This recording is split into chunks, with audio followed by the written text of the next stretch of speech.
How you think and how you feel creates your state of being. So if you believe that your thoughts have something to do with your destiny, and you can't think greater than how you feel, or feelings have become the means of thinking, by very definition of emotions, you're thinking in the past.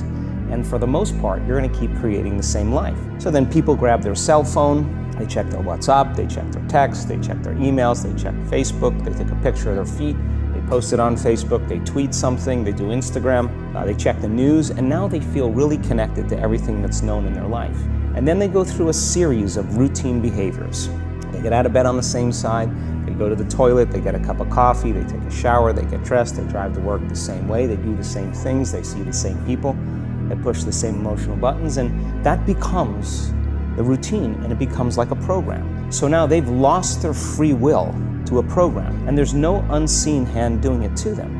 So when it comes time to change, the redundancy of that cycle becomes a subconscious program. 95% of who we are by the time we're 35 years old is a memorized set of behaviors, emotional reactions, unconscious habits, hardwired attitudes, beliefs, and perceptions that function like a computer program. So then a person can say with their 5% of their conscious mind, I want to be healthy, I want to be happy, I want to be free. But the body's on a whole different program. So the body starts influencing the mind, and it says, start tomorrow. You're too much like your mother, you'll never change, this isn't going to work for you, this doesn't feel right. And so if you respond to that thought as if it's true, that same thought will lead to the same choice, which will lead to the same behavior, which will create the same experience, which will produce the same emotion. So then how do you begin to make those changes? Well, you have to get beyond the analytical mind, because what separates the conscious mind from the subconscious mind is the analytical mind.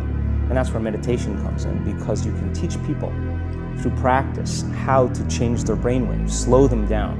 And when they do that properly, they do enter the operating system where they can begin to make some really important changes. So most people then wait for crisis or trauma or disease or diagnosis. They wait for loss, some tragedy to make up their mind to change. The hardest part about change is not making the same choice as you did the day before, period. And the moment you decide to make a different choice, get ready, because it's going to feel uncomfortable. So the body says, well, you've been doing this for 35 years, you're gonna just stop suffering and stop feeling guilty and stop feeling shameful, and you're not gonna complain or blame or make excuses or feel sorry for yourself. The body's in the unknown. Being in the unknown is a scary place for most people, because the unknown is uncertain. And people say to me, well, I can't predict my future. I'm in the unknown, and I always say the best way to predict your future is to create it. Not from the known, but from the unknown. What thoughts do you want to fire and wire in your brain? What behaviors do you want to demonstrate in one day? The act of rehearsing them mentally, closing your eyes, and rehearsing the action. If you're truly present, the brain does not know the difference between what you're imaging and what you're experiencing. So then you begin to install the neurological hardware in your brain to look like the event has already occurred. Now, your brain is no longer a record of the past. Now it's a map to the future. And if you keep doing it, priming it that way, the hardware becomes a software program, and who knows, you just may start acting like a happy person. The hardest part is to teach our body emotionally what the future will feel like ahead of the actual experience. And if you wake up in the morning and you're not being defined by a vision in the future, as you see the same people and you go to the same places and you do the exact same thing at the exact same time, it's no longer that your personality is creating your personal reality. Now your personal reality is affecting or creating your personality. Your environment is really controlling how you think and feel unconsciously, because every person, everything, every place, every experience has a neurological network in your brain. Every experience that you have with every person produces an emotion. So some people will use their boss to reaffirm their addiction to judgment. They'll use their enemy to reaffirm their addiction to hatred. They'll use their friends to reaffirm their addiction to suffering. So now they need the outer world to feel something. To change then is to be greater than your environment, to be greater than the conditions in your world, and the environment is that seductive. So then, why is meditation the tool? Well, let's sit down, let's close our eyes. Let's disconnect from your outer environment. So if you're seeing less things, there's less stimulation going to your brain. If you're playing soft music or you have earplugs in, less sensory information coming to your brain, so you're disconnecting from your environment. If you can sit your body down and tell it to stay like an animal, stay right here, I'm going to feed you when we're done. You can get up and check your emails. You can do all your texts. But right now, you're going to sit there and obey me. When you do that properly, and you're not eating anything or smelling anything or tasting anything, you're not up experiencing and feeling anything, you would have to agree with me that you're being defined by a thought. So when the body wants to go back to its emotional past, and you become aware that your attention is on that emotion, and where you place your attention is where you place your energy, you're siphoning your energy out of the present moment into the past, and you become aware of that, and you settle your body back down in the present moment, because it's saying, well, it's 8 o'clock, you normally get upset because you're in traffic around this time, and here you are sitting, and we're used to feeling anger, and you're off schedule. Oh, it's 11 o'clock, and you usually check your emails and judge everybody. Well, your body's looking for that predictable chemical state. Every time you become aware that you're doing that, and your body is craving those emotions, and you settle it back down into the present moment, you're telling the body it's no longer the mind, that you're the mind, and now your will is getting greater than the program. And if you keep doing this over and over again, over and over again, over and over again, just like training a stallion or a dog, it's just going to say, I'm going to sit. And the moment that happens, the body's no longer the mind, when it finally surrenders, there's a liberation of energy. The stronger the emotional reaction you have to some experience in your life, the higher the emotional quotient, the more you pay attention to the cause. The moment the brain puts all of its attention on the cause, it takes a snapshot, and that's called a memory. So long-term memories are created from very highly emotional experiences. So what happens then is that people think neurologically within the circuitry of that experience, and they feel chemically within the boundaries of those emotions. And so when you have an emotional reaction to someone or something, most people think that they can't control their emotional reaction. Well, it turns out if you allow that emotional reaction, it's called a refractory period, to last for hours or days, that's called a mood. You say to someone, hey, what's up? So I'm in a mood. Well, why are you in a mood? Well, I had this thing happen to me 5 days ago, and I'm having one long emotional reaction. If you keep that same emotional reaction going on for weeks or months, that's called temperament. Why is he so bitter? I don't know, let's ask him. Why is he so bitter? Why are you bitter? Well, I had this thing happen to me 9 months ago. And if you keep that same emotional reaction going on for years on end, that's called a personality trait. And so learning how to shorten the refractory period of emotional reactions is really where the work starts. So then people, when they have an event, what they do is they keep recalling the event, because the emotions of stress hormones, the survival emotions, are saying pay attention to what happened, because you want to be prepared if it happens again. Turns out most people spend 70% of their life living in survival and living in stress. So they're always anticipating the worst case scenario based on a past experience. And they're literally, out of the infinite potentials in the quantum field, they're selecting the worst possible outcome, and they're beginning to emotionally embrace it with fear. And they're conditioning their body into a state of fear. Do that enough times, the body has a panic attack without you. You can't even predict it because it's programmed subconsciously.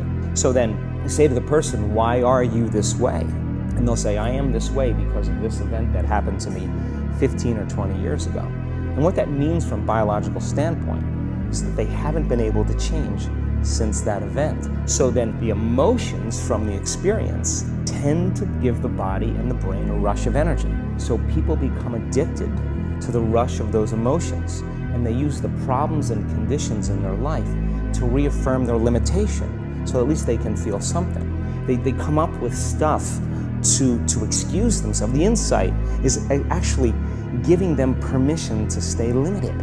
They'll say to you that they really want to get over their anxiety, but let's take your ex-husband, let's put him in a straitjacket, let's duct tape him and shoot him to the moon. Now what? I mean, what are you going to do now? You still have to make those changes.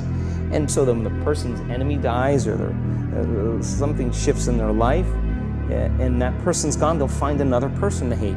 This is just how we function as human beings. We just slide another reason to feel those emotions. So I think when people start to understand this, I think knowledge is power. Knowledge about yourself is self-empowerment. So now when it comes time to change, you say to the person, why are you this way? Well, every time they recall the event, they're producing the same chemistry in their brain and body as if the event is occurring, firing and wiring the same circuits and sending the same emotional signature to the body.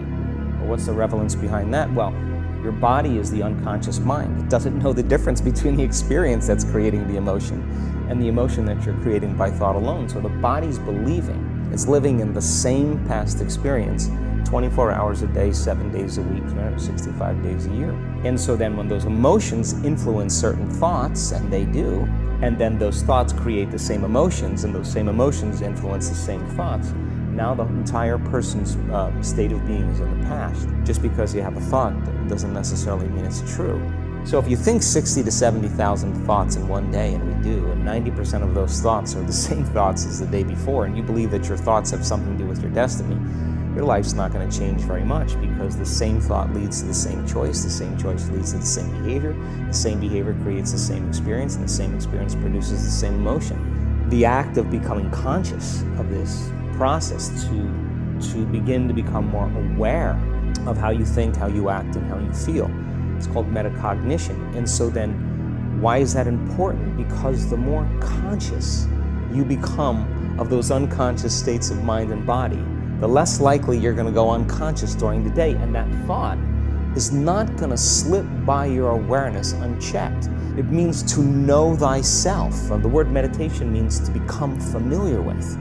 So as you become familiar with the thoughts, the behaviors, and the emotions of the old self, you're retiring that old self. As you fire and wire new thoughts and condition the body into a new emotional state, if you do that enough times, it'll begin to become familiar to you. So it's so important. Just like a garden. If you're planting a garden, you got to get rid of the weeds. You got to take the plants from the past year and you got to pull them out. The rocks that sift to the top that are like our emotional blocks, they have to be removed, and soil has to be tenderized and broken down. We have to make room to plant a new garden. So primarily, we learn the most about ourselves and others when we're uncomfortable. Because the moment you move into that uncomfortable state, normally a program jumps in. When that program jumps in, it's because the person doesn't want to be in the present moment and engage it consciously. So when you teach people how to do that with a meditative process, it turns out that when they're in their life, they're less likely to emotionally react. They're less likely to be so rigid and believe the thoughts that they were thinking. They're more aware of when they go unconscious back into a habit, and that is what starts the process of change. And so we have to unlearn before we relearn. We have to break the habit of the old self before we reinvent a new self. We have to prune synaptic connections and sprout new connections. We have to unfire and unwire and refire and rewire. We have to unmemorize emotions that are stored in the body. Well, let's talk about it in terms of survival or creation. As I said, 70% of the time, people live in stress, and living in stress is living in survival. Now, all organisms in nature can tolerate short-term stress. You know, a deer gets chased by a pack of coyotes. When it outruns the coyotes, it goes back to grazing and the event is over.